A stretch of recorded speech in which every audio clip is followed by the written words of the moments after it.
country. All right, you mentioned energy. Let's talk about it. BP final settlement. Jay, what was the settlement? $4.5 billion. $4.5 billion. We're going to get $4.4 billion for Louisiana. That's a little low for me, to my taste. That's what you promised, James. That's what you promised. It's in the story. It's allocated. A lot of it's going to the Wildlife Conservancy, and some of it, I think, $350 million is going to research. But it's in the story how it's going to be allocated. And they made a big error, and they paying big time for it. But as it should be. Can I make a larger pitch here away from the fines, but to the coastal restoration in general? Because as this fine is coming and other monies that are owed to this state, we're starting to see evidence of cannibalizing it. Like different parishes want different projects. That's cool. We get it. We're in politics.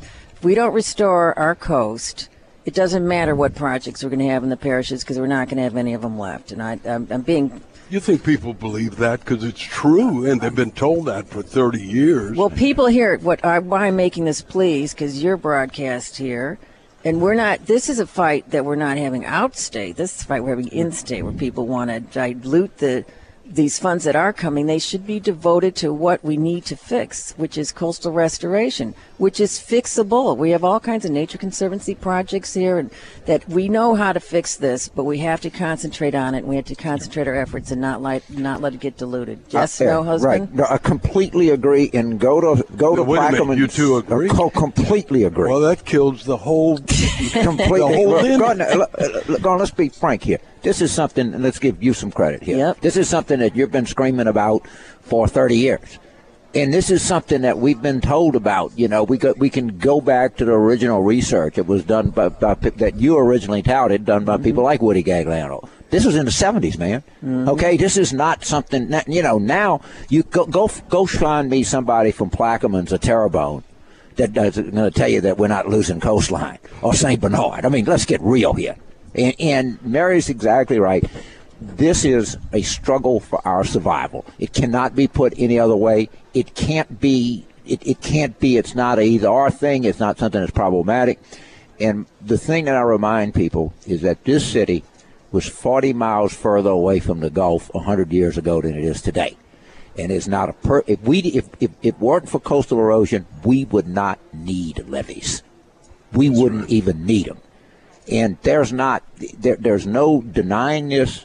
It's the only question is that, and if you don't think this is a 10 on a scale of 10, you're fooling yourself. It is literally our struggle for survival. And it is not guaranteed that when our kids, when they get later in life, and they decide, as Mary and I did, that we wanted to go to the place in America that we love the most. We got married. She insisted that we get married in New Orleans. It is not guaranteed that it will be here for them. And people need to understand that. It is where we may not be here. We may be Key West in 50 years. We may be 50,000 people hugging the river. And that's Let me the give truth. you another positive forward movement here. This has been little reported on, but there is a new institution called the Water Institute of the Gulf that's chaired by some of the most robust and richest and versed scientists across the region to solve this problem. And the purpose of the institute is to take the funds out of the legislative process so they're don't have to succumb to that. There's a steady stream of revenue. There's a consortium of scientists across the country to fix these problems, and we know how to do it. All we need to do is stay focused on it. We got the money, we got the answers, we need the will and the concentration, and we can. Do you have the money? In the 70s, when this first came to the forefront, Woody Gagliano gave an estimate of about $160 million. Right after Katrina, I was talking with King Milling and others about 10 or 20 billion. He's another guy like you. He's been doing this forever. Now we're talking about 50 billion. So what? Well, is there enough money to do it? There's enough money to start. Yeah, let me tell you. The first thing is, I want to go to experience. And Mary and I went to the Netherlands and looked at what they did. In 1953, they made a decision. They said, you know what, we're not going to lose our country. And they spent 4 times their GDP or whatever it was. And they built the finest system that you can imagine. And you know what's happened since then?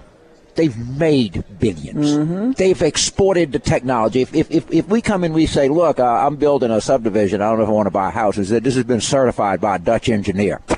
That ends the argument. You know, you look around the world and you look at rising sea level and subsidence, and you might be able to move New Orleans. We're 1.5 million people. Maybe we could technically move above the I-10, I-12 line. Right? Mm-hmm. You can't move Lagos, Nigeria. You can't move Mumbai, India. You can't move the Canton, China, I can't think of the pronounce the name of it. All the places in China that are exposed like this. So if we spend $50 billion, let's just say that. What percent of our GDP is that? Nothing. Then we become the experts in water management. We become the new Dutch, and we export this technology. And you know what? As opposed to buying things from other countries, we start exporting the kinds of things that the world really needs, and that's expertise in water management. $50 billion is cheap for this. This is nothing.